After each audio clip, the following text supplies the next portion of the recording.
안녕하세요, 김호준입니다. 한겨레 보도에 따르면 문화방송 대주주인 방송문화진흥회 이사진과 MBC의 경영진이 MBC의 특정 기자, 앵커, PD를 현업에서 배제하는 MBC 블랙리스트를 사실상 지휘한 것으로 드러났습니다. 고영주 박문진 이사장은 경영진 면접을 보는 과정에서 노조에 가입한 사람을 앵커로도 안 시키고 중요한 리포터도 안 시킬 방법이 있냐라고 묻고, 또 그런 사람은 앵커로 세우지 말아야 한다고 요구합니다. 그리고 그런 기자, 앵커, PD를 유효 인력이라 표현하며 업무와 상관없는 것으로 보내는 것을 논의합니다. 또한 최순실 국정농단 관련해서는 언론이 엄청난 비리를 저지른 것처럼 보도했는데 사실이 아니라며 최순실 관련 보도는 2008년의 광우병 보도와 비슷한 거라고도 주장을 합니다.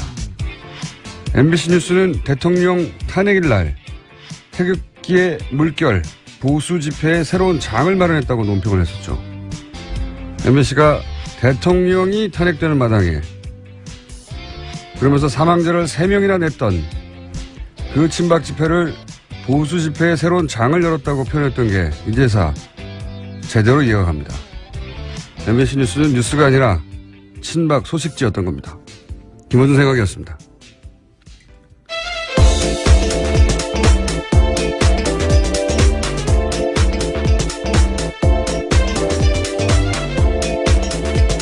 시사인의 김은지입니다. 자, 오늘도 뉴스를 또 해볼까요? 예. 네. 많습니까, 뉴스가? 네, 좀 있습니다. 좀 있습니다. 네. 첫 번째 뉴스는 뭡니까? 네, 문재인 대통령이 어제 세월호 참사 피해 가족들을 청와대로 초청해서 정부의 부실 대응에 대해 사과했습니다. 참사가 발생한 지 3년 4개월 만인데요. 정부의 부실한 대응에 대해서 대통령이 공식 사과한 겁니다. 또 문재인 대통령은 재발 방지를 위해서라도 진실규명이 반드시 필요하다라는 이야기도 했는데요. 유가족이 요구하는 2기 세월호 특별조사위 구성을 위해서 정부와 국회가 최선을 다하겠다라는 약속도 했습니다. 저도 어제 유민 아빠를 만났는데, 예. 청와대 통과하면서 한편으로는, 뭐랄까요. 너무 쉬워서, 예.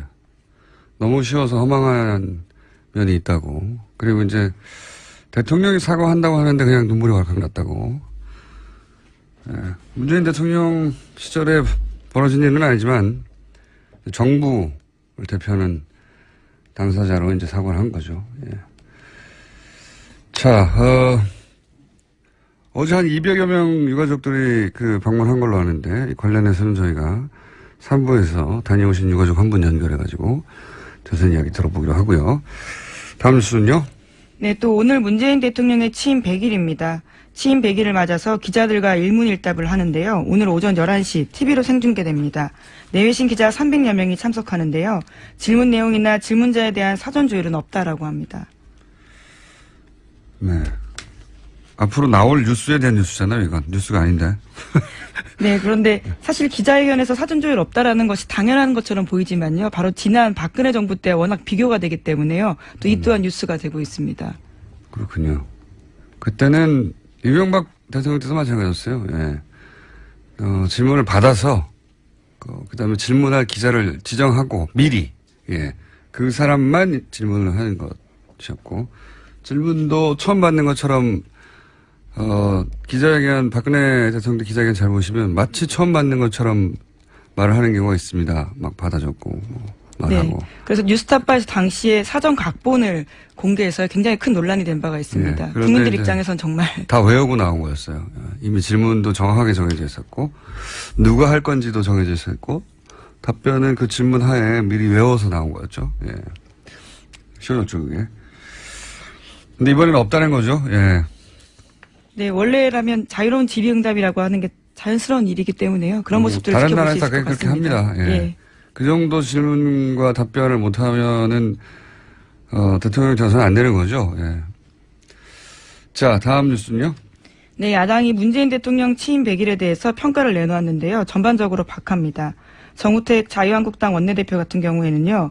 내가 하면 로맨스, 남이 하면 불륜, 줄여서 내로남불 100일이다라고 규정했는데요.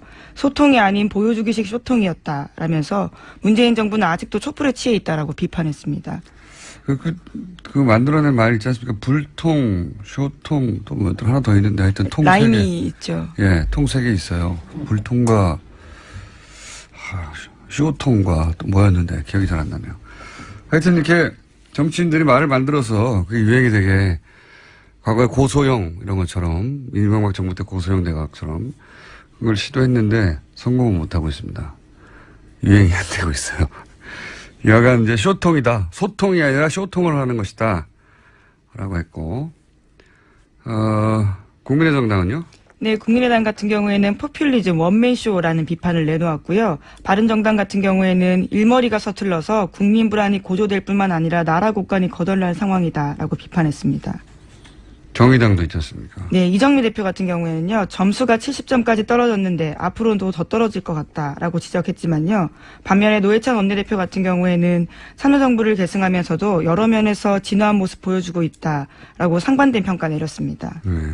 대표, 원내대표 차원에서는 노회찬 원내대표만 후원 점수를 내렸네요. 예. 뭐 정치적으로 야당은 얼마든지 공격할 수 있죠. 예. 마음에 안 드는 것도 있을 것이고.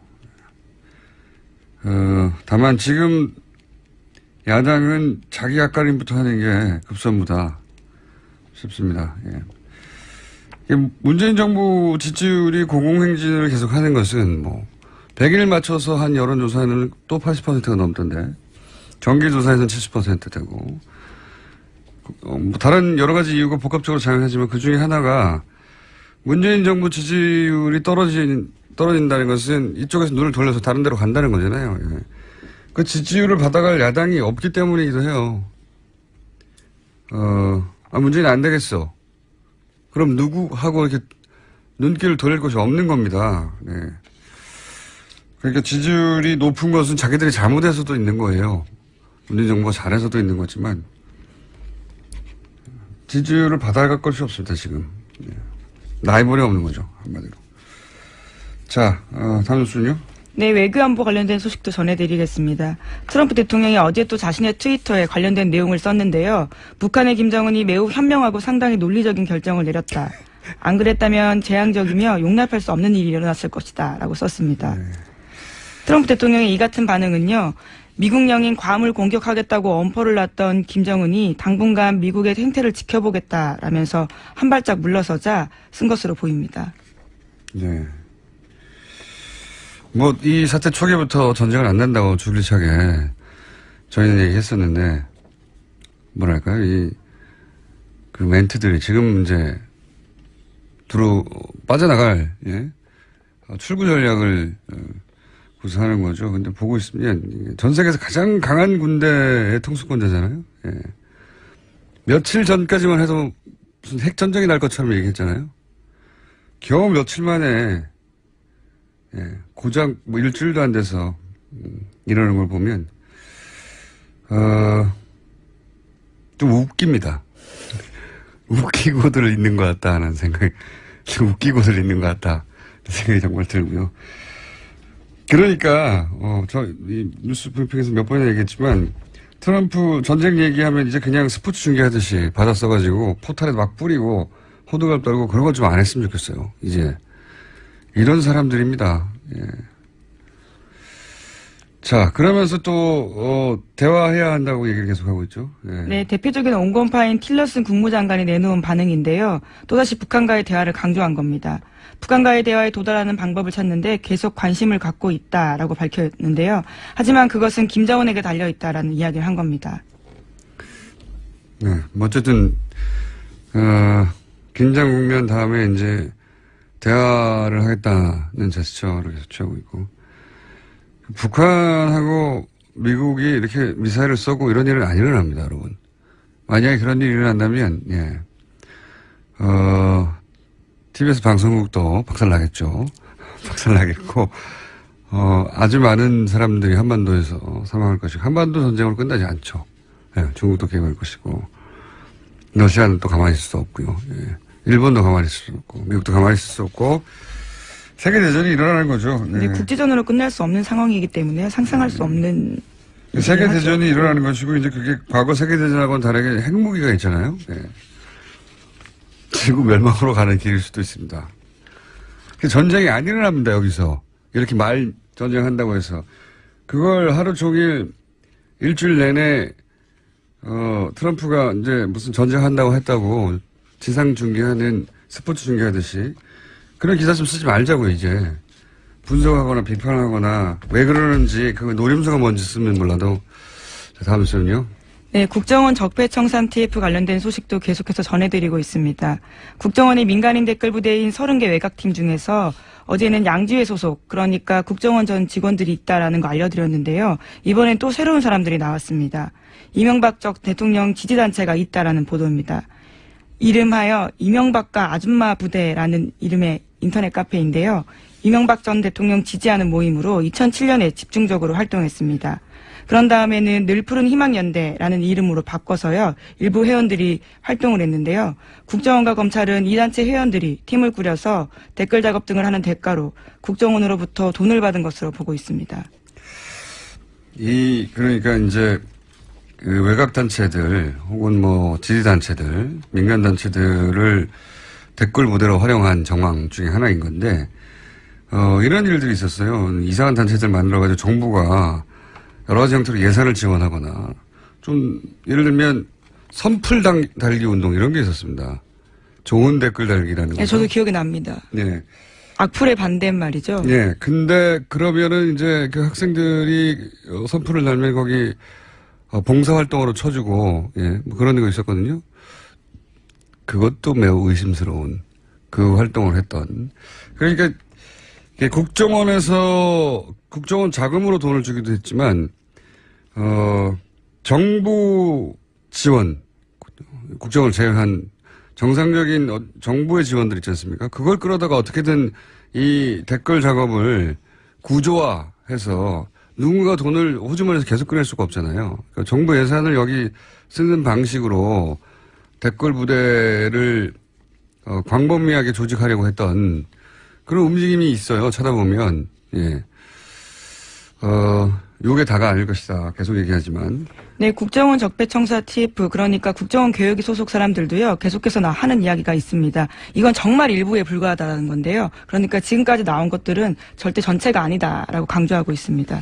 그러니까요. 아주 시스템적으로 정부 예산을 받아서 정상적인 활동인 것처럼 그런 댓글 작업을 할 수 있도록 만들려고 노력했었어요. 예, 그 중에 일부가 드러나는 것 같고. 그리고 이제 탈북단체들을 활용한다든가. 어제는 그런 얘기가 나왔었죠. 어딥니까? 국정원 전 직원들이요. 전 직원들 활용한 탈북단체, 그리고 이제 민간단체. 예. 국정원 전 직원이나 탈북단체 같은 경우는 2012년 사건이 벌어졌을 때도 나왔던 이야기이긴 한데요. 이제 공식적으로 이야기가 나오고 있는 거죠. 구체적으로 이제 이름과 단체명, 돈 이야기가 나오는 것이고. 너무 웃기지 않습니까? 예. 국가를 운영하는데 게시판에 댓글을 다는 것을 중요 사업으로 국가정보원이 했다는 것이. 좀 비참한 일이기도 하고요. 자, 다음 순요. 네, 계속해서 소식 전해드리면요. 국정원 적폐청산 TF가 지난달에는 이인규 전 대검 중수부장을 만났다라고 합니다. 노무현 전 대통령이 검찰 수사받을 당시에 일명 권양숙 여사가 명품 시계를 논두렁에 버렸다라는 언론 보도가 나온 바 있는데요. 이에 대해서 이 전 중수부장이 언론 인터뷰한 바 있습니다. 국정원이 주도한 결과물이다라는 취지의 이야기를 했는데요. 이에 대한 경위를 파악하기 위해서라고 합니다. 네, 도피라고 보도가 나오는데 도피인지는 저는 모르겠고요. 예. 우선 다니던 법무법인을 사직서 냈다라는 건 사실이고요. 또 시기가 하필이면 공교롭습니다. 그 면담 즈음이거든요. 예. 아니 이제 필요해서 이 TF 활동에 오라고 해서 오면 도피가 아니고요. 안 오면 도피인 거고. 예. 네, 그래서 이 전 중수부장이 자신의 입장을 냈는데요. 경영진의 요구에 따라서 법무법인 그만뒀다라고 어제 밝혔고요.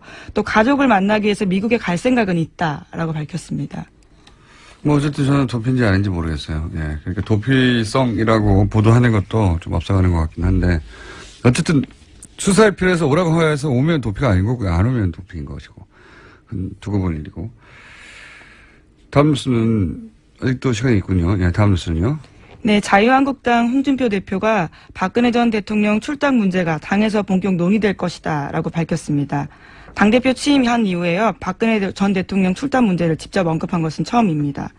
홍 대표 같은 경우에는요, 정치인이라면 자기가 잘못한 것에 대한 책임을 질 수밖에 없고 책임을 안 진다면 무책임한 정치가 된다면서 출당은 정치적 책임의 문제이기 때문에 관과하고 넘어갈 수 없다라고 밝혔습니다. 본인 정치를 이제 좀 시작하겠다 이런 메시지죠. 그러면서 지금 토크 콘서트도 시작했고, 예. 본인 정치의 활동을 걸었다 뭐 이렇게 이해하면 될 것 같습니다. 예. 지금까지는 조용히 있었죠. 예. 그런데 이런 행사에 사람들이 잘 섭외 안 돼가지고 야당이 됐더니 섭외가 잘 안 된다고 보도자료도 냈던데. 예, 그런 기사에 김어준 공장장 이름도 언급됐습니다. 예, 제가 곤란하다며 거절했다고. 예. 곤란하다고 한 적 없어요? 싫다고 그랬지. 왜 싫다고 하셨나요? 자, 뭐 하여튼 여하간 본인 정치를 시작했다. 그렇게 보면 되겠습니다. 다음 뉴스는요? 네, 살충제 계란 관련 소식입니다. 농장 7군데로 늘었다라는 건데요. 아직 생산 농가 조사가 20% 정도밖에 끝나지 않았기 때문에요. 앞으로 이 숫자는 더 늘어날 가능성이 있습니다. 정부는 살충제 달걀은 물론이고요. 이 계란이 들어간 가공식품도 추적해서 전량 폐기하겠다라고 밝혔습니다. 이게 이제 유럽에서 살충제 달걀 논란이 불거지면서 한국까지 넘어온 건데 어제도 얘기했지만 유럽에서 살충제 논란이 벌어지는 즈음 갑자기 우리가 이걸 썼을 일은 없거든요. 그러니까 이제 이게 지금 불거졌을 뿐 사실은 그 전부터 써왔을 개연성이 대단히 높다. 예. 네, 이미 지난 4월에 시민단체가 경고했다라는 식의 보도도 나오고 있습니다. 4월에 경고했으면 훨씬 이전, 시민단체가 그걸 알 정도였으면 훨씬 이전부터 있었겠죠. 그러니까 우리가 모르고 먹어왔던 거죠. 그렇게 저는 의심하는 바입니다. 예, 이번 조사 과정에서 농장들이, 특히 이제 친환경 인증을 받은 농장들이 이렇다는 게 더 비싸게 주고 일부러 산 계란들. 그렇죠. 달걀이 더 그랬다는 거 아니겠습니까? 예, 이번에 농장 7군데 중에서요, 6군데가 정부의 친환경 인증 받은 곳이라고 합니다. 그러니까요. 대량으로 막 생산된, 그래서 가장 저렴한 달걀이 아니라 가장 비싼 달걀들이 이렇다는 거니까. 그리고 오래전부터 그랬을 것 같아요. 근데 이게, 나는 오래전부터 뿌렸어. 라고 자백할 사람들은 없을 것 같으니까 이쪽 전문가를 좀 찾고 있습니다. 예. 조만간 저기 인터뷰하면 예정이고. 자, 다음 뉴스는요? 네, 버지니아 폭력 사태, 그러니까 백인 우월주의를 두고 일어난 미국의 폭력 사태 전해드린 바가 있는데요. 이 원인을 놓고 트럼프 대통령 발언이 계속 오락가락하고 있습니다. 처음엔 여러 편을 규탄한다라고 해서 논란이 됐는데요. 그런 다음에는 인종주의는 악이다라고 했습니다. 그런데 또 어제는요, 양쪽에 모두 책임이 있다라고 이야기했습니다. 이게 이제 처음에 인종주의라고 이제 비난을 받으니까 한번 물러섰다가 또 자신의 지지 기반 중에 하나인 그쪽에서 지지를 철회한다고 하니까 다시 또 이런 얘기를 한 거거든요. 예. 참 가벼운 사람이에요. 보면 자기가 했던 말을 어떻게 하루하루 만에 뒤집는 건지. 뭐 까먹었을 수도 있을 것 같은데요.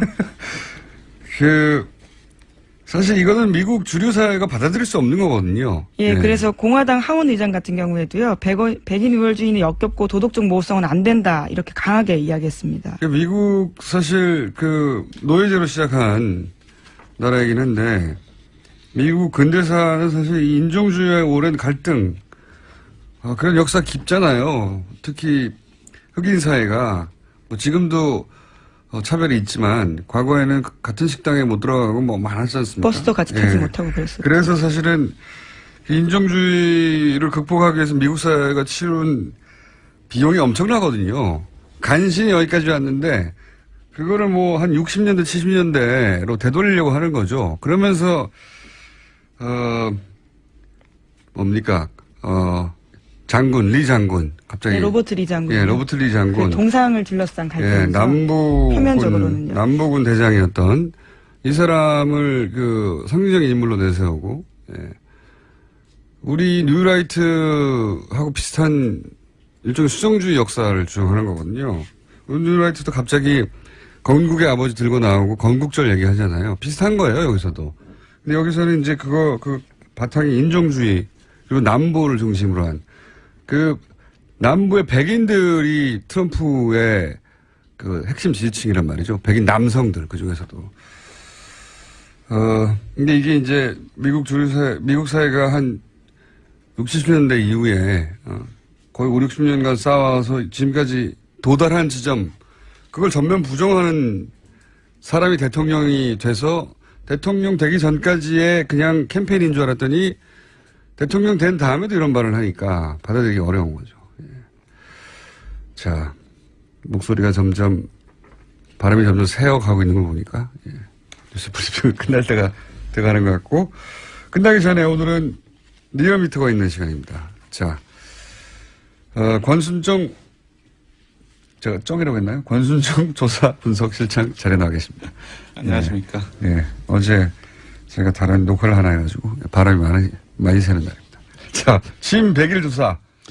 네. 어떻습니까? 취임 100일이, 오늘이 취임 100일째입니다.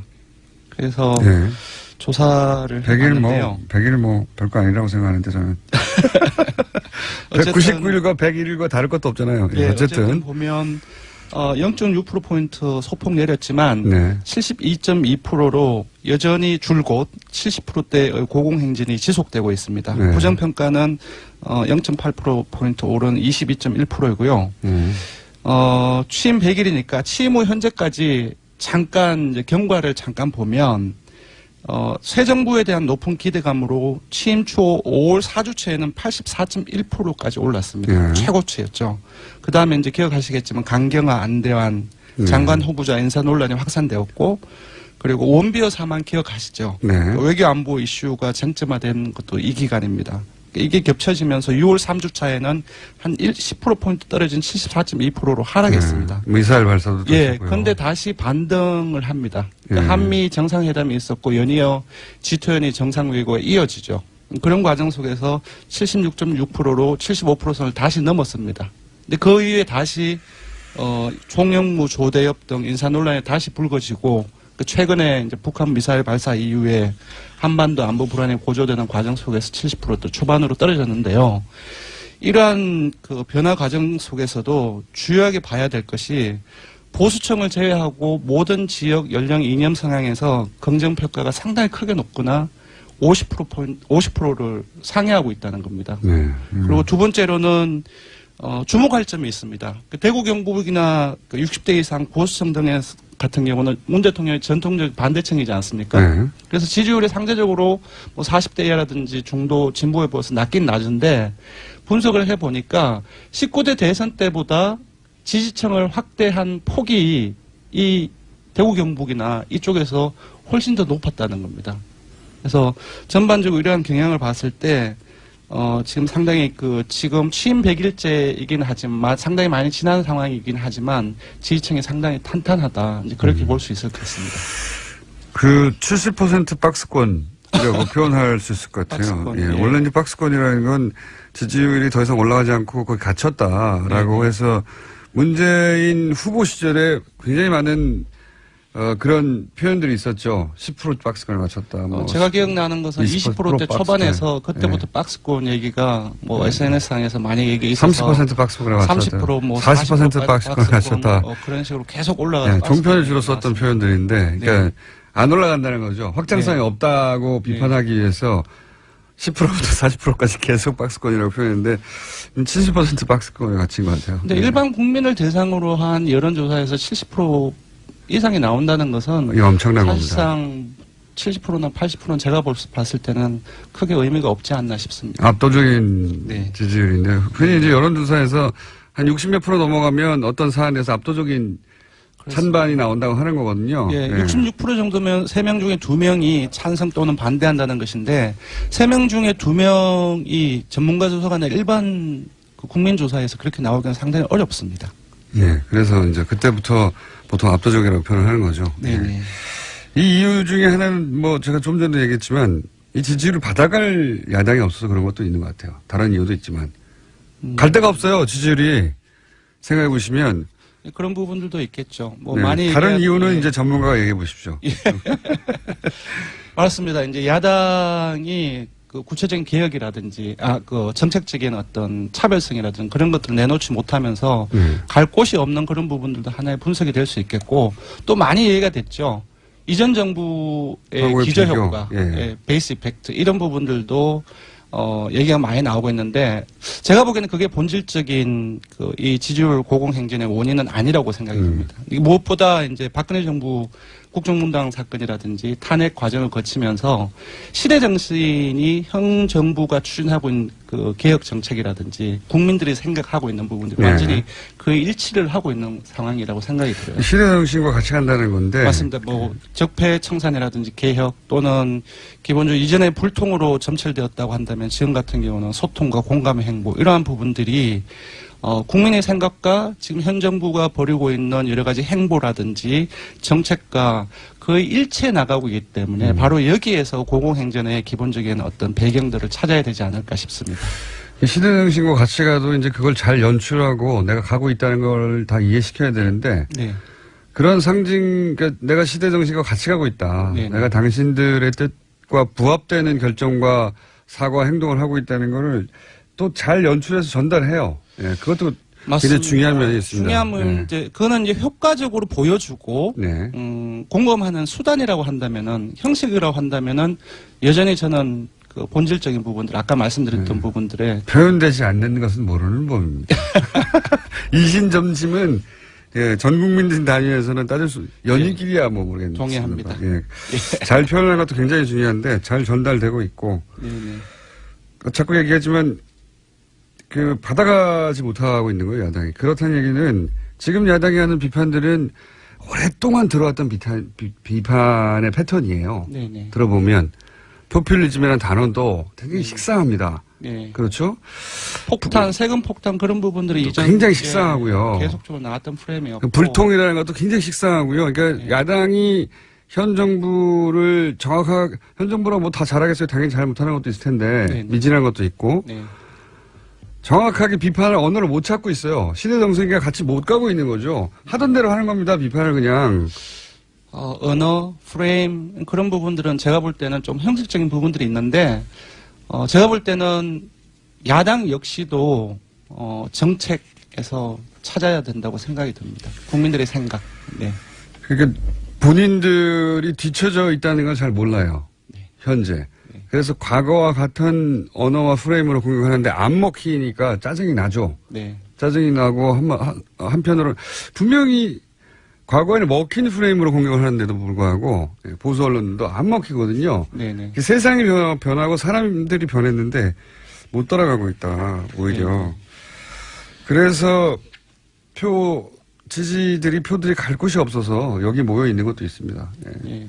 운도 좋은 거죠. 문재인 대통령이.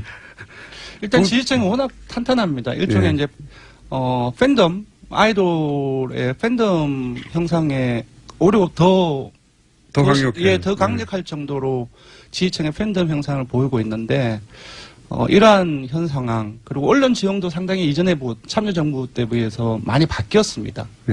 그런 것들 맞습니다. 종합적으로 고려한다면 과거에는 뭐 인터넷도 예. 없었고 팟캐스트도 없었고 SNS도 없었죠. 그래서 이제 종이신문이 한번 뭐라고 아젠다를 설정하면 네. 프레임을 잡고 그럼 하루 이틀 후에 네네. 그 아젠다대로 뉴스가 흘러갔거든요. 다들 따라가고. 이제는 그 폭탄이라고 세금 폭탄이라고 하면 정말 세금 폭탄인 줄 아닌지 따지지 않고 따져보면 세금 폭탄 아닌데 세금 폭탄으로 실제 여론이 만들어지기도 했죠. 네네. 네. 그런 게 이제 안 통하는 거죠. 또.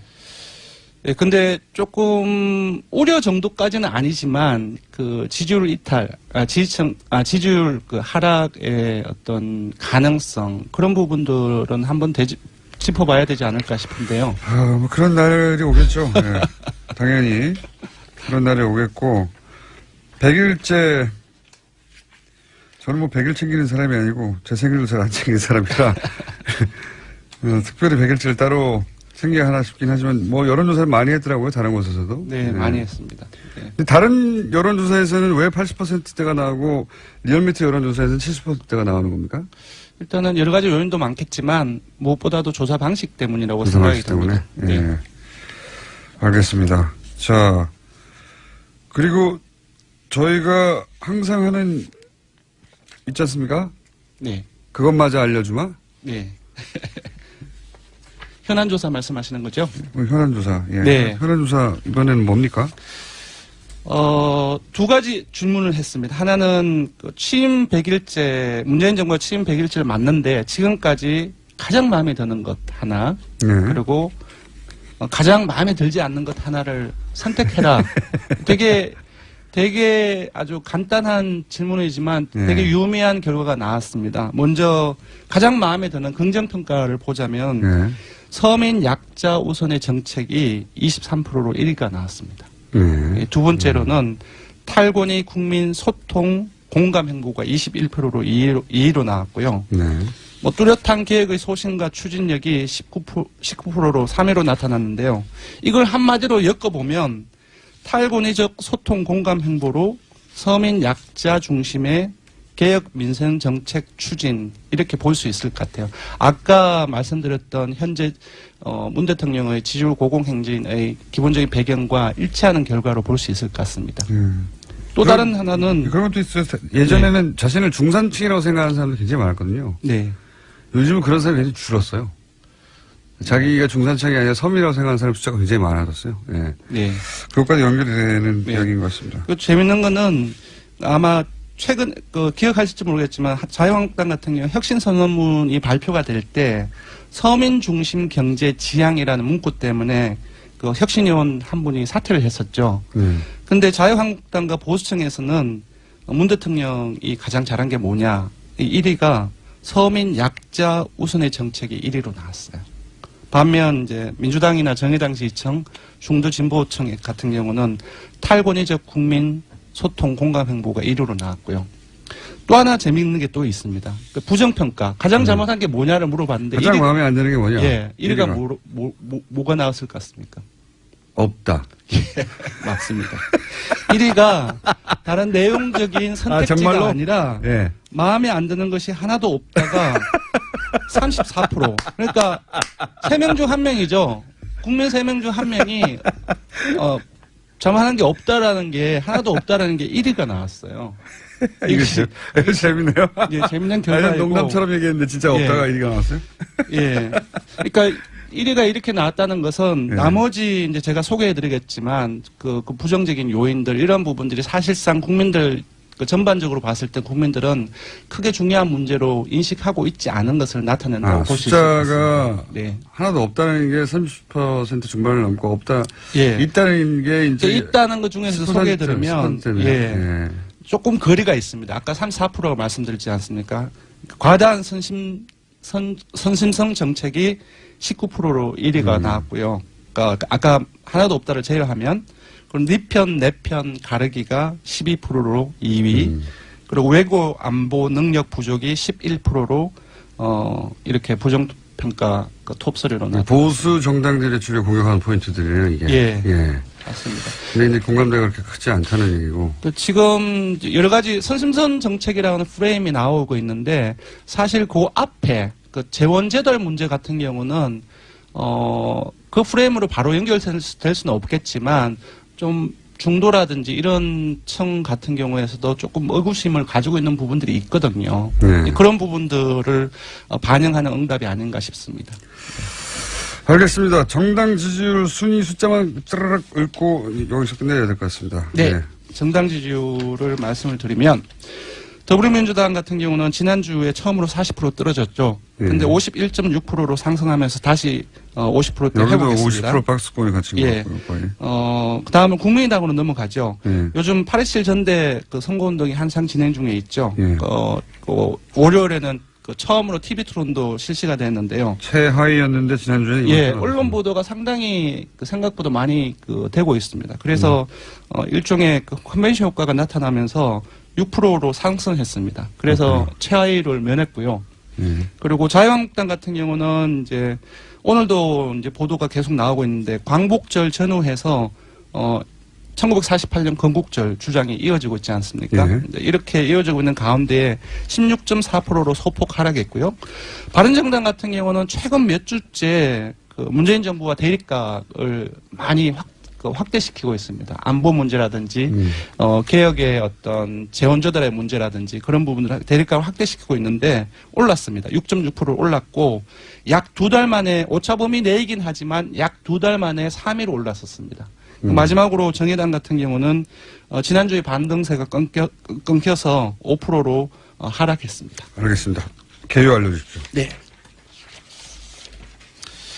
예, 대통령 정당 지지율 조사는 TBS 의뢰로 전국 19세 이상 성인을 대상으로 8월 14일과 16일 이틀 동안 조사를 했습니다. 전화 면접 자동응답 혼용 방식으로 실시했고 최종 완전 응답자는 1,006명입니다. 표본 오차는 95% 신뢰 수준 플러스 마이너스 3.1%포인트고요. 응답률은 5.3%입니다. 취임 100일 문재인 정부 평가조사 같은 경우는 역시 TBS 의뢰로 19세 이상 성인을 대상으로 했고요. 어제 하루 동안 조사를 했습니다. 전화면접 자동 혼용 방식을 실시했고 최종 완전 응답자는 505명입니다. 표본차는 플러스 마이너스 4.4%포인트, 응답률은 동일하게 5.3%입니다. 하겠습니다. 리얼미터 권수정 실장이었고요. 예, 옆에서 조용히 앉아있는 시사인의 김은지였습니다. 감사합니다. 내일 뵙겠습니다. 고맙습니다. 내부자 둘인데 오늘은 하나만 나왔습니다. 더불어민주당 안민석 의원 나오셨습니다. 안녕하십니까. 예. 네, 김성태 의원님이 계실 줄 알고 나왔는데 저 혼자네요. 안민석 의원입니다. 김성태 의원님은 이제 원래 휴가를 가셨는데 오늘 전화 연결하기로 했거든요. 근데 아침부터 아무리 전화를 해도 일부러 안 받으시는 것 같습니다. 그래서 연결이 안 되고 있어요. 예. 방송을 하다가 끝나기 전에 연결되면 연결해 보기로 하겠는데, 예. 그분이 지금 자유한국당에서 만든 이상한 국정원 계약체제 특위에 네. 위원으로 소속이 되셨어요. 예. 국정원 적폐청산 TF에 이제 반대되는 활동을 하는 그렇죠. 거죠. 예. 아마 저한테 오늘 좀 따끔히 혼나는 게 두려워서 오늘 피하신 게 아닌가 그런 생각이 김성태 의원이 드는데요. 국정원 계약 저지 특위에서 활동을 하는 것 때문에 혼날까봐 안 오셨다고요? 왜냐하면 이게 참 국민을 우습게 보는 거 아니겠습니까? 지금 이명박 정부가 댓글 부대 30개 팀을 이용해서 3,500명 댓글 부대를 운영을 했다는 거 아닙니까? 그래서 여론을 조정한 것인데요. 사실은 대통령 직속의 국가 최고 정보기관이 적과 싸울 생각하지 않고 정권 연장을 위해서 선량한 국민을 상대로 여론 조작하고 싸웠다는 것이 충격적인 사실이잖아요. 이것은 여야의 문제가 아니죠. 진보 보수의 문제가 아니죠. 그래서 이것은 오히려 이 보수당에서 이게 사실이라고 그러면은 지위 고하를 막론하고 엄벌을 해야 된다. 특히 사실은 당시 이명박 대통령과 청와대의 묵인과 방조 없이 이 일이 가능했겠습니까? 그래서 오히려 자유한국당에서 검찰 조사를 통해서 배후를 철저히 밝히자 이렇게 나오면은 자유한국당의 지지도도 더 높아갈 거예요. 근데 이러기는커녕 이런 저희 더불어민주당의 국정원 적폐청산 TF팀의 맞불로 이 적폐청산 TF를 대응하는 반대하는 국정원 계약 제재 특위 이러면 좀 교묘하게 만들었어요. 이것은 제가 볼 때는 후한무치한 일이다. 의원님 혼자 하시니까 심심하지 않으세요? 그러니까 제가 이런 이야기를 할까봐 오늘 김성태 의원님이 자리를 피하신 것 같은데. 예. 근데 어쨌거나 싸우면서 정든다고 예. 안 계시니까 좀 서운하네요. 의원님은 서운하고 듣는 저희는 심심합니다. 심심한데, 자, 의원님 휴가를 갔다 오셨잖아요. 예. 휴가를 갔다 오셨는데, 또 독일로 가시지 않습니까? 그러니까 이게 휴가인지 아니면은 독일에 또 최순실 일가 재산 추적, 짜투리 시간을 활용해서 또 가신 건지, 불분명한데 본인은 휴가가 아니라 이제 재산 추적을 하러 갔다고 주장하고 계시잖아요? 그건 아니고요. 예. 이번에 이제 5번째인데. 5번째. 이번에는 이제 돈도 다 떨어지고. 그래서 국회 이제 공식 출장이 있었어요. 유럽 가는. 아하. 예. 거기에 제가 사선이다 보니까. 예. 저보고 이제 단장을 하라고 정세균 의장님이. 아하. 그 출장 임무를 다른 주셨어요. 목적의 출장인데 거기 가서 또 이걸 하셨어요? 네, 출장이라 쓰고 은닉재산 추적이라 읽는다. 그래서 유럽을 다니고 있는데 그런 거 보통 외우고 계십니까? 그런 문장은? 순간순간 좀 나오죠. 저도 공장장하고 같이 어울리다 보니까 그렇게 되네요. 네. 가서 그러면 이번에 유럽을 다니고 있는데 제보가 왔어요. 또 네. 최순실 재산으로 의심되는 쇼핑센터하고 식당이 미네네도 있다. 오. 저희들이 주로 주진우하고 다닌 게 예. 프랑크푸르트에 그러니까요. 있는 것도 찾아다녔는데 예. 미네네도 있다. 미네도 있다. 네, 그래서 출장을 같이 갔던 이상민 의원님과 함께 예. 미네네 그런 제보가 왔으니까 가보자. 맥주 마시러 간 거 아니고요? 아닙니다. 그래서 한 4시간 동안을 저희들이 예. 쉼없이 달려갔어요, 차로. 그래서 기차로 안 가시고. 쇼핑센터도 가고 둘러보고 좀 수상한 점이 있더라고요. 아니, 쇼핑센터를 그냥 가는 것만으로는 수상한 점을 발견할 수 없지 않습니까? 아니, 거기 뭐 주인도 없고 중국에서 한 사람이 있는데 이야기를 좀 던져보니까. 쇼핑센터라기보다는 이제 가게군요, 가게. 네, 그러니까 그게 큰 가게. 예, 92년에 최순실 씨가 독일의 어느 교포하고 유벨리라는 회사를 만들지 않았습니까? 네. 그 회사를 같이 만들었던 교포의 것이더라고요. 아하. 그리고 이제 최순실 씨 독일 재산이 누군가의 차명으로 그런데 보통 건물의 형태로 있다. 그렇죠. 라고 그래서 여러 번 식당이나 호텔을 얘기했었는데. 운영을 하고. 네, 식당이나. 그래서 이제 쇼핑센터에 대한 의심을 하고 그다음에 식당을 가서 저희들 식당에서 밥을 먹으면서 이런저런 이야기들을 좀 캐묻기 시작했죠. 그럴 그랬더니 갑자기 어느 한 40살 정도 된 예. 한국 교포가 나타나서 예. 너 안민석이지? 안민석 맞지? 너 죽었어. 너 죽었어. 기다려. 나 독일 사람이야. 나 독일 사람이야. 독일 경찰한테 한번 당해봐봐. 하면서 반말하고 예. 아주 그냥 흉악하더라고요. 앞뒤 없이요? 네, 그냥 반말하고 너 안민석이죠? 거의 거의 감금 상태 가지를 못하게 하는 거예요. 밥도 다 먹었는데 경찰에 신고했다고 그랬는데 30분 지나도 오지도 않아요. 저도 억울하니까 그래 경찰 가가지고 따져보자. 응? 저도 사정 없이 무조건 그랬다고요? 아이, 안민석 당신이 이러이러했는데 그것은 이러이러하기 때문에 문제라고 한 게 아니라 예. 너 안민석이지. 죽었어. 이렇게. 너 안민석이지. 너 안민석. 그거 황당하더라고요. 그러다 갑자기 사인 받는 거 아닙니까?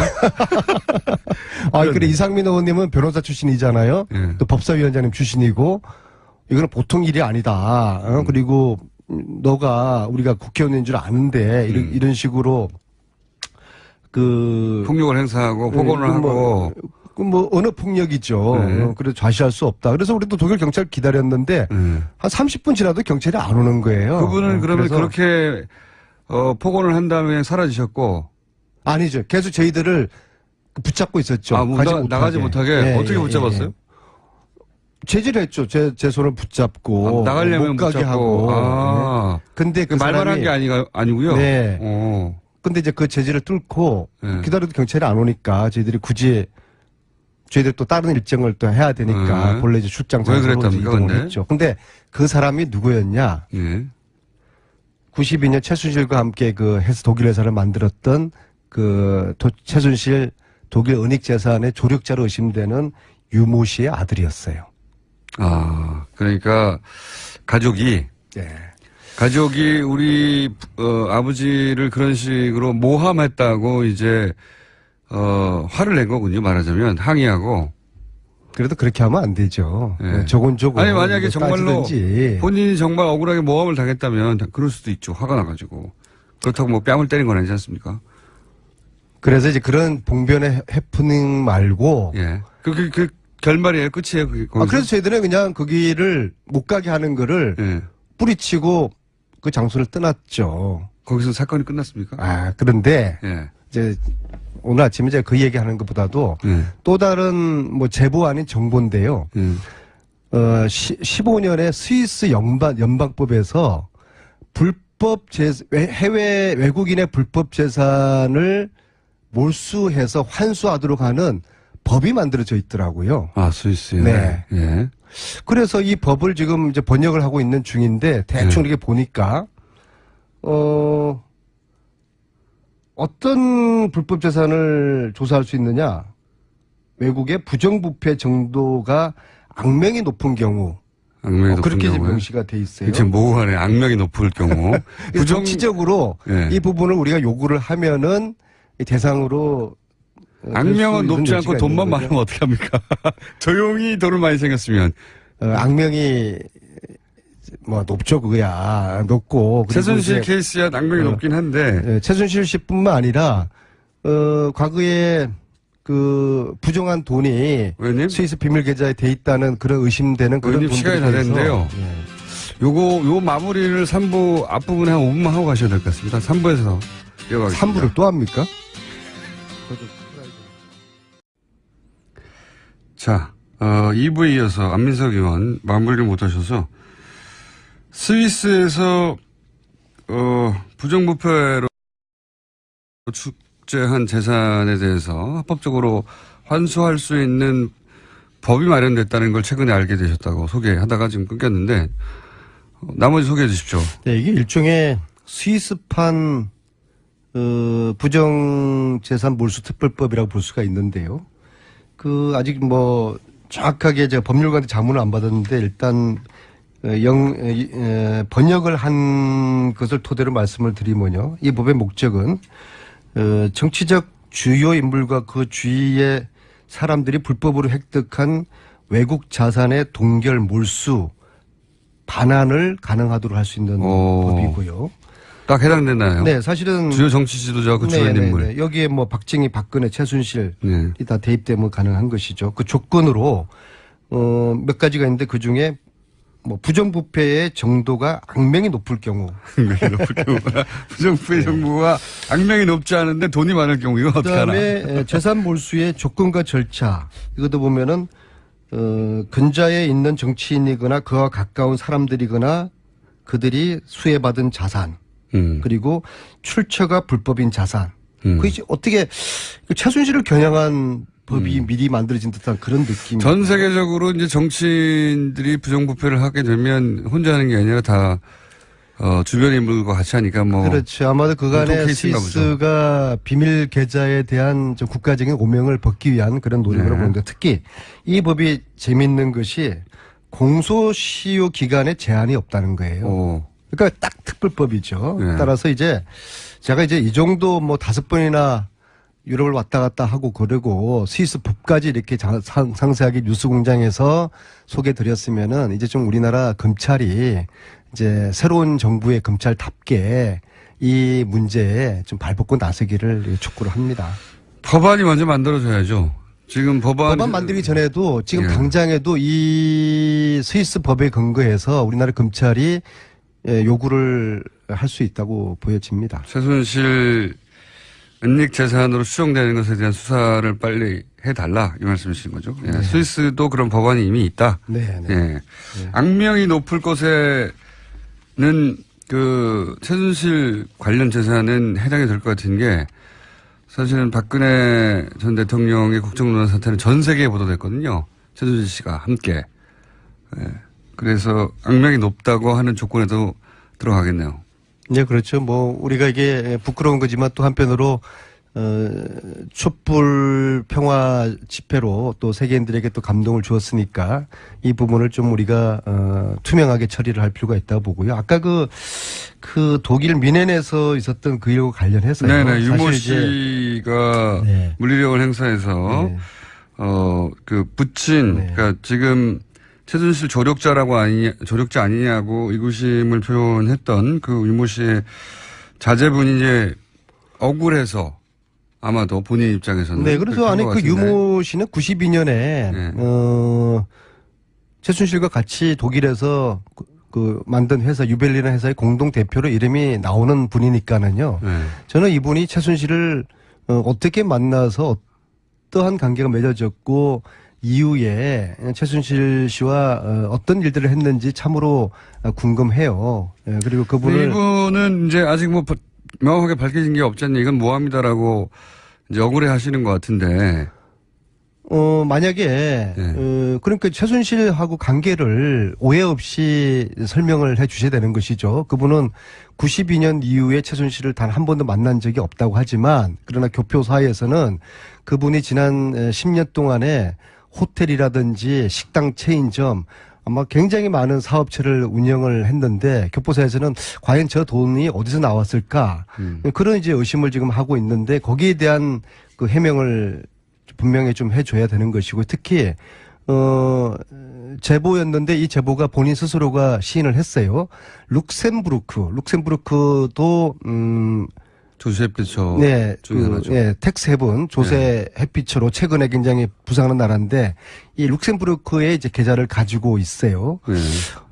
그분은 사실 이전에는 여행업을 했던 분인데 왜 뭐 룩셈부르크에 계좌를 가지고 돈을 찾으러 다닐 이유가 뭐가 있었는지 거기에 대해서도 해명이 아직 안 됐고요. 그래서 계좌를 제가 보고 싶어 했는데 본인은 뭐 돈이 얼마 없다고 말씀을 하시는데 그러면 그걸 한번 저한테 한번 보여주시라. 이번에 지난 4번째 가서 그렇게 했는데 그거는 변호사랑 상의를 해야 된다 하면서 그 이후에 반응이 없어요. 그리고 이 모든 자기 재산은 유대인 사위가 다 조성을 해준 거라고 도와준 거라고 하셨는데 결혼은 한 2년 전에 했어요. 근데 이분은 10년 전부터 사업체를 굉장히 많이 독일에서 운영을 했단 말입니다. 그래서 이런 것들에 대한 본인의 어떤 명쾌한 투명한 이제 해명을 요구하고 만약에 저희들이 제가 의심하는 것들이 의심이었고 사실이 아니었다고 하면은 제가 정식으로 사과를 해야 되는 것이고요. 독일까지 가서 사과하게. 뭐 어떤 방식으로든 제가 뭐 네. 무릎 꿇고도 사과를 해야죠. 그러나 만약에 저희들의 의심이 이제 사실이라고 그러면 특히 이번에 민해인에서 이 해프닝을 통해서 더 의심이 왜 그 아들이 그렇게 그 공격을 했을까? 억울해서 그럴 수도 있죠. 네. 억울해서 그럴 수도 있죠. 그러나 그것은 상식을 벗어난 굉장히 무례한 그런 행태였기 때문에 그 부분에 대해서 저희들 그 일을 당하면서 의심이 더 이제 가중된단 말입니다. 그래서 이제 이것이 저희들 의심 사실이라고 그러면은 그분은 아직 국적이 우리나라 국적이기 때문에 우리나라 검찰에 뭐 조사를 받아서 이게 이제 불법적인 어떤 재산 내지는 은닉 재산을 관리하고 있는 것으로 밝혀질 경우에 또 이제 법적인 적절한 또 처벌을 받아야 될 것입니다. 알겠습니다. 마지막으로 안철수 전 대표 서울시장 출마론에 대해서는 한마디 논평하시고. 제가 누누이 말씀드리지만은 전쟁은 총칼로 하는 것이고요. 정치는 명분으로 하는 것입니다. 과연 안철수의 당대표 출마, 심지어 서울시장 출마론이 명분이 있는 것인가? 저는 명분이 아니라 궤변이라고 생각을 합니다.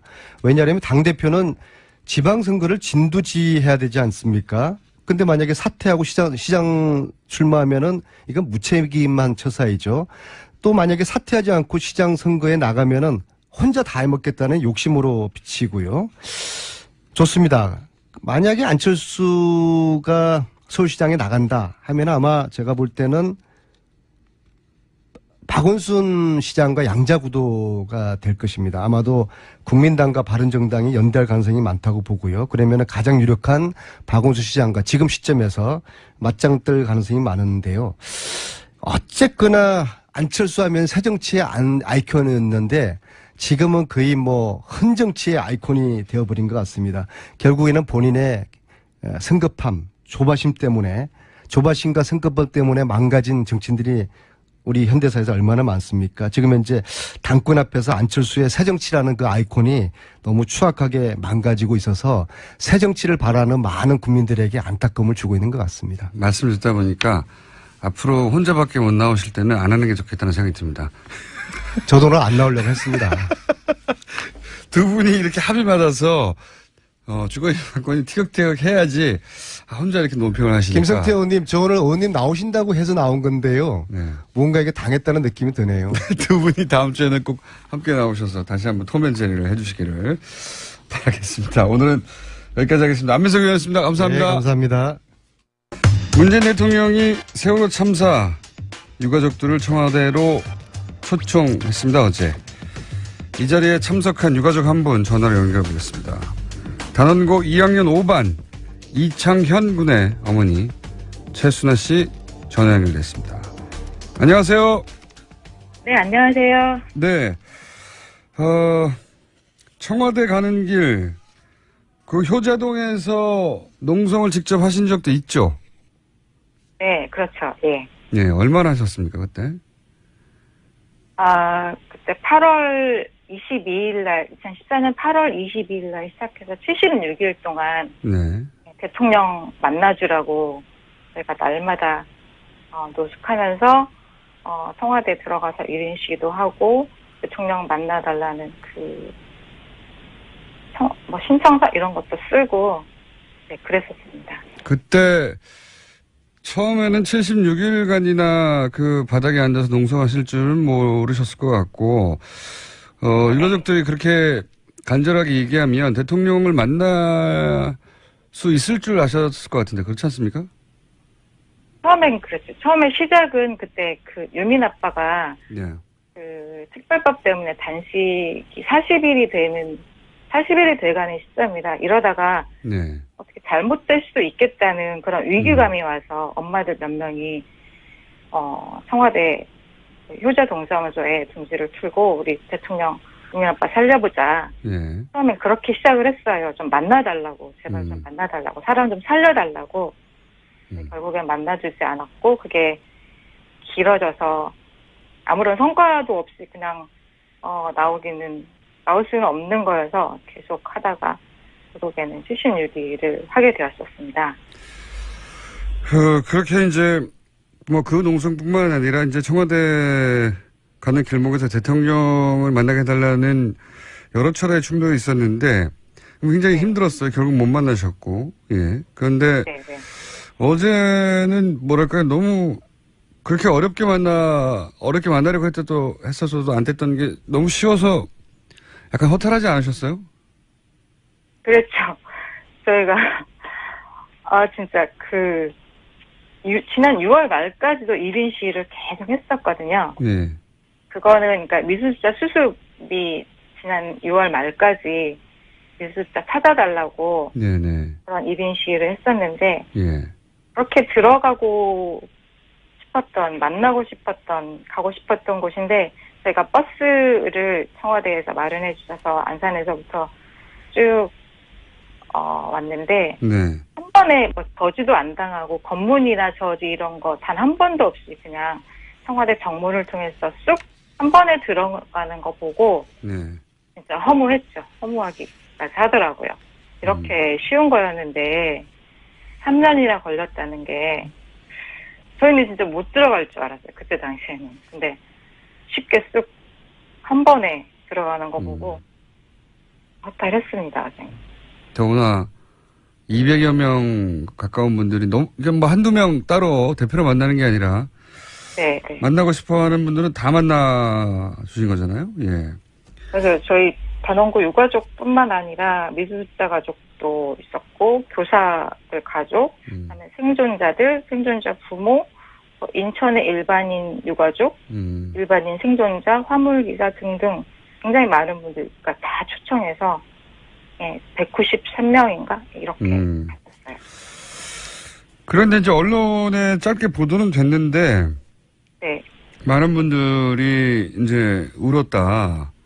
이거 어떤 대목에서 그렇게 갑자기 눈물이 쏟아진 건지. 저는 개인적으로 이렇게 대통령이 등장하는 순간, 보는 순간 눈물이 핑 돌더라고요. 그동안 당했던 게 있잖아요. 그런 것들이 막 그 서름이 복받쳐 올라오는 그런 게 있었어요. 그래서 보는 순간 그냥 눈물이 핑 돌더라고요. 이런 것 같아요. 그러니까 아이가 엄마를 잃어버렸는데 이렇게 동동거리다가 그러니까 엄마를 찾았을 때 그냥 달려가서 안고 우는 그러니까 그때의 느낌 그런 느낌이었던 것 같아요. 그래서 엄마들이 많이 울었죠. 무슨 말을 해서가 아니라? 네.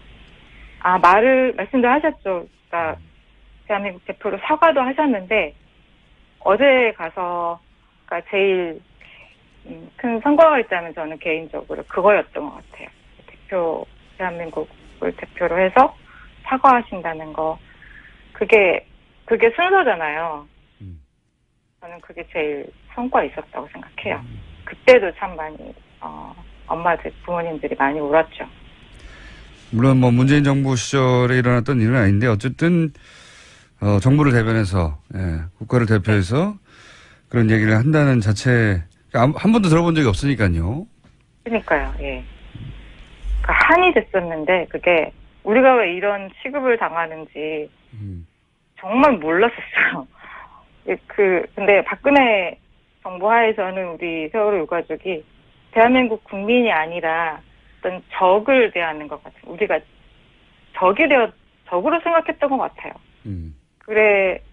그런 대접을 받다가, 문재인 대통령께서 그 부분에 대해서 몰라준 것에 대해서 사과한다는 그 말씀을 하신 거 정말 좀 감사했고, 한이 조금 풀린 것 같아요. 다는 아니지만 조금 풀린 것 같아요.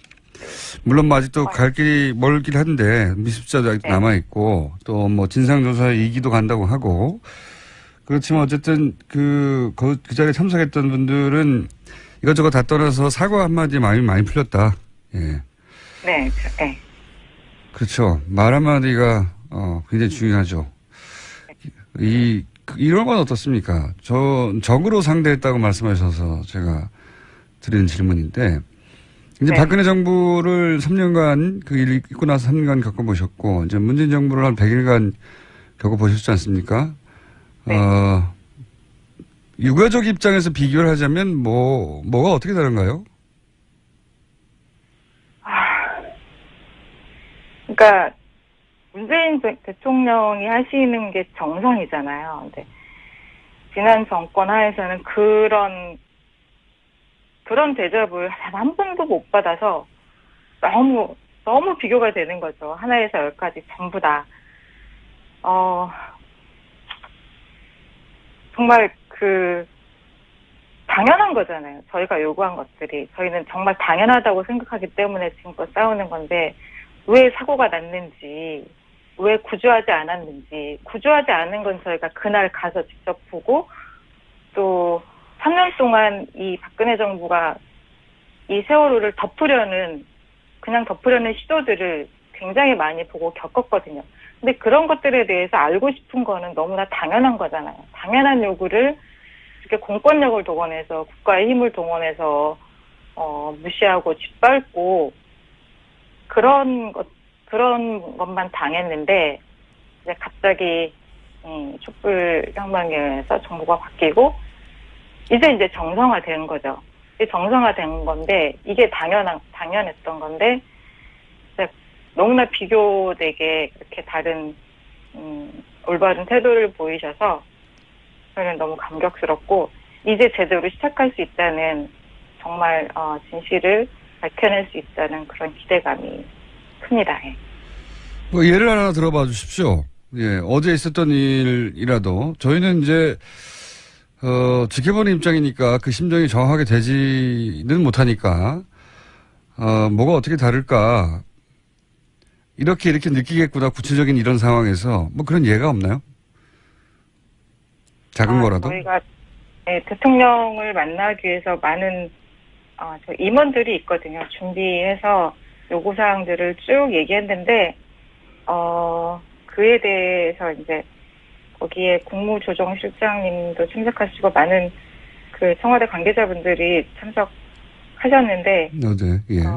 국무조정실장님이 실제로 제가 요구한 것들에 대해서 하나하나 다 답변을 하시고, 법이나 행정 절차가 마련되는 대로 우리가 요구한 것들에 대해서 긍정적으로 하도록 하겠다는 그런 답변을 주셨고, 해수부 장관도 답변하셨고, 그다음에 전해철 의원님도 구체적으로 답변을 해주셔서 그게 실제로 저희가 느낄 수 있을 만큼 많이 달라지고 우리가 요구한 대로 되는구나를 느낄 수 있을 때까지는 시간이 걸리겠지만 그래도 좀 기대감은 들었어요. 그 관계자들이 직접 나와서 직접 해명을 했군요. 거기서 답변을 하고. 네. 대통령만 참석했던 게 아니고. 네, 맨 나중에는 대통령께서 이제 종합적으로 예. 네, 저희 심정 헤아려 주셔가면서 이제 어떻게 하시겠다는 말씀도 하셨고요. 알겠습니다. 왜 청와대 캐비넷에서 뭐 다른 뉴스보다 유가족분들은 이 뉴스가 주목됐을 것 같은데 왜 세월호 특조위를 무력화하라 뭐 이런 내용을 담긴 문건이 발견됐다 이런 보도가 있었지 않습니까? 네. 그렇죠. 그 보도를 보고는 어떤 생각을 하셨습니까? 이게 해수부에서 작성한 문건이거든요. 네. 특조위를 무력화라는 구체적인 지시가 담긴 문건이었고 실제로 그렇게 네. 실행이 된 건데 저희 그때 당시 알았었거든요. 그때 문건을 저희가 발견을 한 거예요. 저희 가족이. 예. 그래서 굉장히 문제를 삼았는데 그때는 언론이 보도를 안 하니까 도움이 안 되고 그냥 미치고 팔팔 뛰는 거죠. 그때 이미 그런 문건이 존재하는 걸 아셨고. 네. 아하. 예, 제가 알았었어요. 예. 아무도 보도해주지 않고 문제 삼지 않으니까 그냥 그대로 넘어가고 실제로 그 새누리당 추천 의원들이 전원 사퇴를 하면서 그게 실행이 되고 특조위가 무력화되고 이런 것들을 지켜볼 수밖에 없었거든요. 그게 사실이었고 저희는 그때 이미 알았고 그때 해줬어야 되는데 언론이 다뤄져서 정말 이거는 말도 안 되는 건데 청와대에 결국 지시한 거죠. 박근혜 대통령 7시간 조사하는 거 나오면 니네 새누리당 추천 의원들은 전원 사퇴한다고 기자회견을 하고 실제로 사퇴해라. 특조위 들어가지 못하게 해라는 이게 실제로 지시가 떨어져서 그대로 된 건데 그게 실행이 됐던 거잖아요. 근데 당시 언론들이 이걸 제대로 보도해주지 않았다? 네, 보도해주지 않아서. 언론에 대한 불신도 정말, 크실 것 같은데, 네. 여러 언론사들 중에서도 특히, 유가족들을 화나게 했던 언론사가 또 있습니까? 혹시? 네, 많은 분들은 KBS 우리가 쫓아가서, 네. 지금 보도국장의 그거 보도 문건 때문에, 네네. 5월 8일 날, 9일 날, 1박 2일로 쫓아간 그것들을 많이 기억할 텐데, 저는, 개인적으로 MBC가 너무 미워요. 왜 그렇습니까?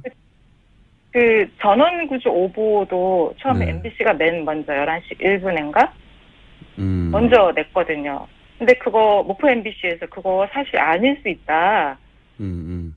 사실 아닐 수 있다고 분명히 본사에 얘기했는데 정정하지도 않고 그대로 계속 내보냈고. 목포 MBC는 아닐 수도 있다고 했는데. 네. MBC 본사에서 계속 내보냈고, 예. 네, 수정하지 않았고 계속 내보냈고, 다른 방송 다 따라서 계속 내보내고, 그리고 또 정말 너무 화가 나는 건, 그날 저녁일 거예요, 아마. 4월 16일 저녁에 뉴스에, MBC 뉴스에 아이들 보험금이 얼마다. 아하. 이들이 선사에서 얼마를 드러났고, 운전자 보험 아니고, 여행자 보험을 들었고, 그래서 얼마를 탈 수 있다는 그런 보도를 MBC에서 첫날 한 걸로 알고 있어요. 첫날부터. 그게 정말 너무너무 화가 나요. 그래서 국정조사 때 이제 2014년 7월 달에 국정조사 열리면서 MBC도 분명히 조사 대상에 들어가 있었는데 그냥 안 나오고 버티더라고요. 안 나오고 버티는데 그러니까 국회의원들이 국정조사 의원들이 동행명령권 이런 것도 발동을 하고 그러는데 결국엔 안 나오고 안 나오고 그냥 버텨버리니까 그대로 끝나는 단 한 번도 MBC는 조사를 하지 않았거든요. 그래서 특조위가 만약에 2기 특조위가 가동이 되면 이렇게 MBC 조사해서 그런 전원 구조 오보가 낸 어떻게 그 오보가 날 수 있었는지 목포 MBC의 그런 사실이 아닐 수 있다는 보도를 왜 무시했는지 그런 것들 조사하고 또 이게 아무튼 법에 걸릴 수 있는 건지 모르겠지만, 제가 속상한 거는 그 부분이거든요. 처음에 그렇게. 하나 있을 거라고 생각하는 그때에 아이들 보험금을 얘기하고 돈으로 이렇게 부지를 흐리는 그런 태도 너무 나쁘다고 생각해요. 알겠습니다. 언론사 전반에 대해서 불신이 크시겠지만 그 중에서도 MBC에 대해서, 이러저러한 이유로 특조위가 조사까지 해야 된다고 지금 생각하시는 거고. 네, 분명히 조사해야 된다고 생각합니다. 알겠습니다. 특조위 2기도 대통령이 직접 많은 권한으로 조사할 수 있도록 해주겠다고 했으니까 이제 1기와는 완전히 달라지겠죠. 한 가지만 더 여쭤보겠습니다. 그동안 어떻게 생계를 꾸리셨어요?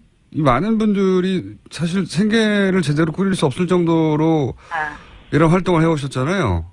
네, 궁금하실 것 같아요. 네. 저희가 특별법이 2014년도에 2개가 통과됐는데 진상규명 특별법하고 이렇게 피해자 지원 특별법 2개가 통과됐어요. 근데 지원 특별법은 이렇게 국가 보상이 포함돼 보상을 어떻게 해주느냐는 그런 부분인데 거기에 독소 조항이 하나 들어가 있어요. 국가의 보상을 받은 사람은 국가의 어떠한 요구도 하면 안 된다. 진상규명 요구는 없다. 그런 독소 돈 받고 진상규명 요구는 하지 말라 이런. 네, 하지 말라는 그 조항이 들어 있어요. 그래서 그 조항 때문에 물론 그 보상 신청을 해서 받은 분들도 있지만 한 110가정 정도는 네. 그 독소 조항에 걸리기 때문에 보상 안 받고 우리는 민사라고 하겠다고 민사 소송을 진행 중에 있고요. 근데 거기에 국민성금을 많이 모아주셨거든요. 그래서 국민성금은 물어보니까 그러니까 정부가 주는 것에 해당이 안 된다. 그래서 그 독소 조항에 포함이 안 된다는 확인을 받고 국민성금은 받아서 그걸로 투쟁자금으로 쓰고 있습니다. 감사한 일이죠. 근데 그 독소 조항에 대해서 저희가 그 헌법 소원을 냈어요. 그거 네. 헌법에 위배되는 거 아니냐. 그래서 소원을 냈는데 그게 위헌이라는 그런 판결이 올해 초인가? 아, 다행이군요. 예. 그 조항이 위헌이라는 거. 보상은 보상이고 잘못된 건 밝혀내야 되는데. 네. 국가로부터 보상을 받으면 잘못됐더라도 뭔가 아무런 요구를 할 수 없다고 아예 조항을 받고 있다는 건 정말 악질적이었네요. 예. 그렇게 해왔다고 그러더라고요. 정부가. 그렇군요. 알겠습니다. 지금 그것도 위헌으로 났다고 하니까 그것도 다행인 일이고 그러면 그동안은 그러니까 국가가 아니라 국민 성금으로 모아준 돈으로 그렇죠. 예. 네. 국가가 할 일을 국민들이 해왔던 것이고 그 덕분에 여기까지 올 수 있었다 이런 말씀이시네요. 네. 네네. 알겠습니다. 오늘 말씀 여기까지 듣고요. 예, 미수습자 문제도 해결되고 또 2기가 출범하고 하면 아무래도 유가족들을 많이 모셔야 될 것 같습니다. 자, 오늘 여기까지 하겠습니다. 감사합니다. 네, 감사합니다. 네. 지금까지 단원고 2학년 5반 이창현 군의 어머님 최순아 씨였습니다. 불친절한 AS. 예. 세월호 이야기는 듣기만 해도 눈시울이 붉어집니다. 이런 문자가 많이 오네요. 아침부터 왜 울리나요? 등등. 세월호는 사실 트라우마죠. 전 국민의. 이 문제가 꼭 이 정부 내에서 잘 마무리되길 빕니다. 저도. 자, 안민석 의원 혼자 오셔서 심심하다고 하는 거는 총수 혼자 생각이에요. 라고 문자를 보내신 분이 있는데 이분 혼자의 생각이 아닌가 싶습니다. 자, 맨날 유튜브로 듣다가 드디어 앱을 설치해서 첫 생방송을 듣고 있습니다. 여긴 창원이고 환갑이 가까운 사람인데 요즘 젊은 남자 공정적인 매력에 푹 빠졌습니다. 네. 걸려 들으셨군요. 포섭된 것으로 제가 그럼 간주하겠습니다. 공장장 김용민 씨를 돼지라고 놀지 마시오. 어제 직접 봤는데 눈사람 같더이다. 눈사람까지는 아닙니다. 제가 요즘 약간 불긴 했는데 예. 눈사람. 여기까지 하겠습니다. 자, 예상치 못하게 대단한 인기를 끌고 있는, 이렇게까지 인기가 있을 줄 몰랐는데 대단한 인기를 끌고 있는 예, 도시 이야기. 네. 김재희 박사님 나오셨습니다. 네. 간만에 MIT 출신의 얘기할까요? 오늘은 제가 모시고 나온 분이 엄청나게 대단한 분이라서 MIT 좀 내밀어야 되겠는데, 안 그래도? 그러니까 제가, 서울대학교에서 공대에 여학생이 없던 시절, 예, 혼자 최초로 공대에. 휘젓고 다녔고요. 네, 공대생이었기 때문에 남자 화장실을 사용하셨고요. 그리고 이제 유학이 힘든 시절 거기 가서 우리나라 최초의 MIT 고시. 최초 아니라니까. 왜 그래서 여기서 다 가짜뉴스 공장이라니까는요. 공대 출신으로 처음이라면서요, MIT. 아니에요. 여성으로. 그런 거 아니에요. 여성은 몇 번째였습니까, 그럼? 여성으로는 두 번째인가? 최초라 두 번째. 다 합해서는 꽤 많은 사람이 그러니까 MIT 공대에서 도시건축을 전공한 최초의 여성 아닙니까? 한국 여성으로? 아니에요. 그렇지 않아요. 몇 번째? 두 번째요? 두 번째인가 세 번째인가? 네, 그럼 두 번째로 하죠. 네. 아니 그런 거 하나도 상관없고. 그리고 한 가지는 MIT는 공대만은 아닙니다. 물론 저는 제가 제일 싫은 게 자꾸 매사추세츠 공대라고 얘기하는 걸 되게 싫어하는데 네. MIT는 하여튼 참 인류학적인 인문학적인 대학입니다. 네. 네.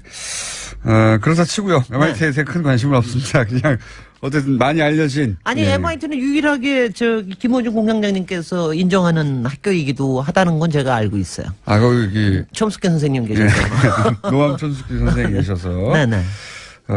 그 양반 인터뷰하기 참 힘들더군요. 아 그럼 아유 네. 굉장히 힘들죠. 네. 굉장히 힘든데 시간 잡아서 인터뷰한 적이 있는데 인터뷰하고 느낀 게 있습니다. 네. 예. 뭐랄까요. 말이 참 많다. 뭐 하나 물어보면 뭐 어찌나 길게 대답하는지. 아 그러니까 박사지. 예. 네.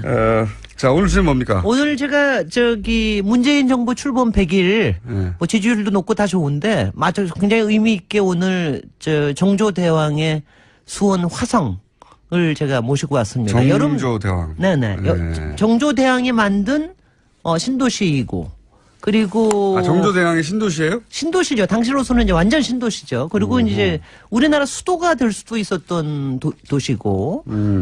수원 화성도 모르시는군요. 그러니까. 수원 화성은 압니까? 알긴 네. 아는데. 지금 뭐 아주 객관적인 팩트만 얘기하면은 세계문화유산 유네스코에 등재돼 있고 그리고 1796년에 완성이 된 도시이고 수원에 아주 한가운데 있습니다. 그 팔달산 바로 밑에 수원에 있고 아마 지금은 너무 잘 알고 계시는 게 수원 행궁이 굉장히 유명하잖아요. 그래서 행궁에 이제 행궁 때문에 다들 알고 있고 요새는 뭐 워낙 문화 행사들이 많고 그래서 굉장히 잘 알고 계시고. 정약용 제가 아는 거라고는. 아, 그렇죠. 그러니까 당시에 기술적으로 이제 뛰어났다 뭐 이런 그러니까 이야기. 우리 역사 속에서 굉장히 괜찮은 남자라고 얘기했던 사람들이 다 등장을 해요, 여기서. 아, 그래요? 정조는 저는 아주 우리 역사 속에서 정말 희한한 인간이라고 제가 항상 생각을 합니다. 그러니까 희한한 인간이라고 얘기를 하는 게요. 그러니까 가령 우리가 세종대왕 앞에서는 우리가 그냥 다 같이 그냥 엎어줄 수밖에 없잖아요. 그냥 뭐 딱 하나도 없지 않습니까? 그냥 엎어줄 수밖에 없는데. 정조대왕은 굉장히 일단은 갈등이 많은 사람이고 그리고 사도세자의 아들이고 할아버지하고 여러 가지 갈등 그리고 그 많은 거를 한을 겪고 이제 겨우겨우 왕이 됐는데 한 20여 년 정도 집권을 했는데 그동안 여전히 탕평책을 했단 말이죠. 근데 그렇게 탕평책하고 할아버지의 유지를 받들었으면서도 또 이 속으로는 자기가 하고 싶은 걸 다 했어요. 그래서 우리가 이제 많이 알고 있는 게 개혁 군주로 알고 있었잖아요. 그래서 우리가 이제 항상 얘기를 하는 게 일찍 돌아가셨단 말이죠. 김호중 공장장보다도 더 어린 나이에 돌아가셨습니다. 그 시절에는 48이. 그 시절로서는 그렇지만 평균 수명 가까운. 그렇지만 이제 영조대왕은 거의 60여 년 동안을 집권을 하셨으니까 만약 정조대왕이 그렇게 일찍 죽지 않았더라면 과연 조선의 역사는 어떻게 됐었을까? 이 얘기를 우리가 많이 합니다. 그래서 갑작스러운 죽음에 대한 의혹을 제기하는 사람들도 있죠. 그 독살설도 있고 뭐 여러 가지 있는데 뭐 그거는 나중에 정조대왕이 너무 희한한 사람인 게요. 당시에 그 정적이라고 얘기했던 노론의 그 수령이 있습니다. 심환지라고 영의정까지 한 사람인데 이 사람한테 편지를 수천 통을 보낸 사람이에요. 이게 이게 몇 년 전에 이게 나왔습니다. 그래서 절대로 그동안 독살설이 노론에서 독살을 했다라는 그런 얘기가 있었는데 그게 아니다. 그 심환지한테 계속해서 그 편지를 보면 너무 웃기는 게 우리가 요새 왜 SNS 쓰듯이 막 글도 쓰고 그래요. 막 하하호호 웃기도 하고 막 농담도 하고. 그렇겠죠. 농담 되게 하여튼 정말 이상한 사람이에요. 제가 정조대왕은 그러니까 특히 제가 지난번 꿈에도 나왔는데 왜냐하면 제가 이런 거예요. 제가 도시계획을 공부를 하면서 저희한테 이 프라이드를 심어준 게 수원 화성 얘기입니다. 사실 우리의 도시라고 하는 게 그렇게 큰 역사가 있지는 않거든요. 전통에서. 그런데 18세기에 이런 신도시를 가지고 이런 통치와 이런 시대의 이념과 이런 사회에 대한 꿈을 가지고 그걸 또 계획을 했을 뿐만 아니라 만들어내기까지 했다. 이것 때문에 생기는 프라이드가 있고 그리고 이 인간으로서 해놨던 얘기. 그 다음에 이제 굉장히 또 매력적인 인간이기도 하죠. 원래 갈등이 있는 사람이 매력적인데 이 사람 정말 매력적인 사람이에요. 정조 얘기는 그만하고 정조 얘기. 아니, 정조 얘기할 때 제가 하나만 더 얘기할게요. 정조 이야기가 수많이 드라마와 영화가 됐는데 소설도 나왔는데 여기 나온 배우들이 다 또 근사한 남자들이 많이 있어요. 근데 그 중에 하나만. 제가 그 영화 사도에서 딱 정조가 저기 그 해경공 홍씨 그 행궁에 가서 춤을 추는 장면이 나오거든요. 딱 그 장면에 정조가 나오는데 소지섭이 거기에 분화합니다. 근데 거기에 부채를 들고 춤을 추는 장면이 있는데 제가 여태까지 본 거 중에서 바로 저게 바로 정조다. 한 1, 2분 나오는데. 소지섭 씨 페이스북에 아니, 소지섭의 문제가 아니라 이거는 그걸 그린 거에 그러니까 감독이 잘했다. 그 감독이 굉장히 잘한 거죠. 그리고 그게 남자가 자기 어머니의 회가변에서 춤을 추면서 자기의 온 인생과 자기 철학을 얘기할 수 있는 그게 진짜 남자입니다. 소지섭 씨의 선이 고와서 그랬겠죠. 그래서 그렇지 않아요. 제가 해봐요. 아니야. 그건 그래서 그런 게 아니라, 저는 그게 망나니 춤처럼 보이지. 굉장히 정말 마음에 들더라고요. 그러니까, 정조의 마음이 아마 그런 거 아니었을까 이런 생각을 하고요. 네. 화성 얘기를 언제 합니까? 정조 얘기만 계속 하다가. 화성 얘기. 그래서 화성은요, 뭐 얘기할 게 없어요. 그냥 가보시면 됩니다. 근데 이제 이게 굉장히 재밌는 게 뭐냐면. 신도시라고 하셨는데. 이걸 왜 만들었나. 이게 말이냐면, 이게 정조의 기가 막히게. 첫 번째는 바깥으로는 정조의 효심 때문에 만들었다고 딱 얘기를 했어요. 네. 이게 아젠다입니다. 이게 아주 소프트한 아젠다예요. 프레임이고. 그게. 프레임을 딱 뭐라고 했냐면 자기 아버지의 능을 사도세자의 능을 이쪽으로 옮깁니다. 옮기고 여기 이것 때문에 자기가 능행을 해야 되니까. 효도를 일단 명분을 세웠고. 명분을 세웠고. 실제로는. 그 속에는 왕권 강화가 있는 거죠. 근데 왕권 강화를 하는데, 그 장영군 만든 건 아실 거예요. 왜 친위대도 만들고, 그리고 규장각을 통해서 수많은. 규장각을 통해서 수많은 그러니까 자기 세력들을 이제 만들어낸 거 아니에요.